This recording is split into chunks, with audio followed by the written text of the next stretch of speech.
இப்போது ஜானகி அம்மாவுக்கு நூற்றாண்டியான நாடகம் நடத்தும் எடப்பாடி கம்பெனி தலைமை அலுவலகத்திற்கு ஜானகி அம்மா பெயரை சூட்டாமல் மறுத்தது ஏன்?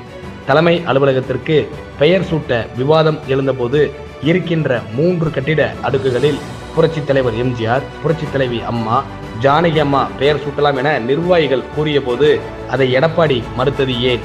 ஒருவேளை எடப்பாடியார் மாளிகை என பெயர் சூட்டலாம் என எடப்பாடி கம்பெனி நினைத்திருப்பார்கள் போல. ஒரு வழியாக தொண்டர்களும் நிர்வாகிகளும் அழுத்தத்தின் காரணமாக அதிமுக தலைமை அலுவலகத்திற்கு எம்ஜிஆர் மாளிகை என பெயர் சூட்டப்பட்டது. 1989ஆம் ஆண்டு அணிகள் பிரிந்தபோது போடி நாயக்கனூரில் ஜானகி அம்மா அணி சார்பாக நிறுத்தப்பட்ட வெண்ணிற ஆடை நிர்மலாவுக்கு தலைமை ஏஜெண்டாக ஐயா ஓபிஎஸ் செயல்பட்டதாக எடப்பாடி கம்பெனியினர் ஒரு பொய்யான குற்றச்சாட்டை வைத்திருந்தனர். அது ஒருவேளை உண்மையாக இருந்தாலும் ஜானகி அம்மாவுக்காக பணியாற்றியது ஒன்றும் தவறு கிடையாதே. ஒரு பொய்யான குற்றச்சாட்டை கூறி ஒரு தூய தொண்டரை வெளியேற்ற வேண்டும் என்பதற்காக எடப்பாடி கம்பெனி போட்ட நாடகம் இப்போது வெளிச்சத்திற்கு வந்துள்ளது.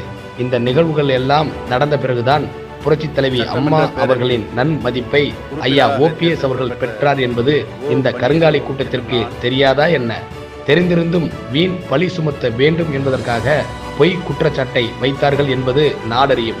ஜானகி அம்மா போன்று ஐயா ஓபிஎஸ் அவர்கள் ஒதுங்கிக் கொள்ள வேண்டும் என்று விவரம் தெரியாத சில தற்குறிகள் பேசி வருவதை காண முடிகிறது.